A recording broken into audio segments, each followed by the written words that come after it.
तुमकां सगल्यांक माय मोगाचो येवकार.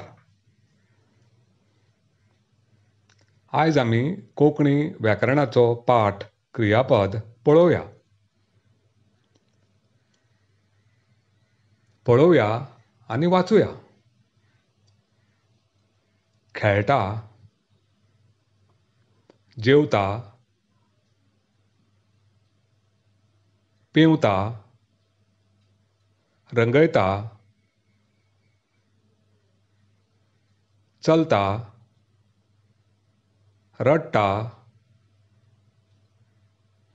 आमी उतरां वाचलीं तीं अशीं. खेळटा, जेवता, पेंवता, रंगयता, चलता आनी रडटा. आतां आमी क्रियापद म्हणल्यार कितें तें समजून घेवया. खेळटा, जेवता, पेंवता, रंगयता, चलता, रडटा. हातूंतलें दर एक उतर कोण कितें करता तें सुचयता.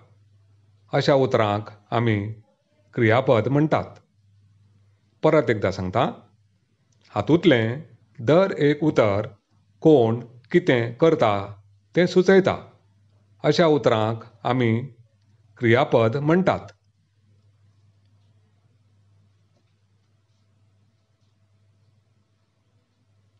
क्रियापदाची व्याख्या अशी करूं येता.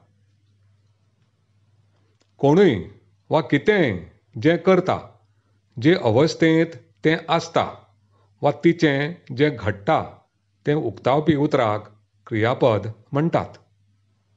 परत एकदां सांगता.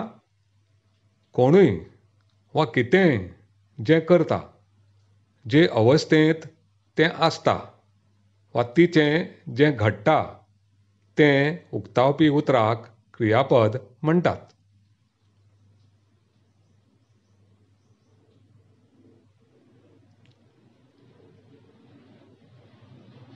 तुमकां हांवें क्रियापद शिकयलां तें कळ्ळें काय ना तें अभ्यास करून पळोवया. सकयल कांय वाक्यां दिल्यांत, तातूंतलें क्रियापद सोदून बरयात. पयली जाप तुमचे खातीर दिल्या. भायर पावस पडटा. हातूंत क्रियापद पडटा. आरे, तूं कोयर खंय उडयता? म्हजी भयण अभ्यास करता.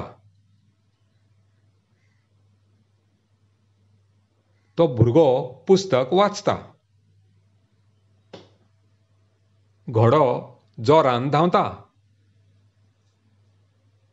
शेजारी पयलीं धांवून येतात. राकेश पर्यावरण इबाडटा. सुनैना पद गायता. शिक्षिका भुरग्यांक शिकयता. आनी निमणें वाक्य, आवय चलयेची वाट पळयता.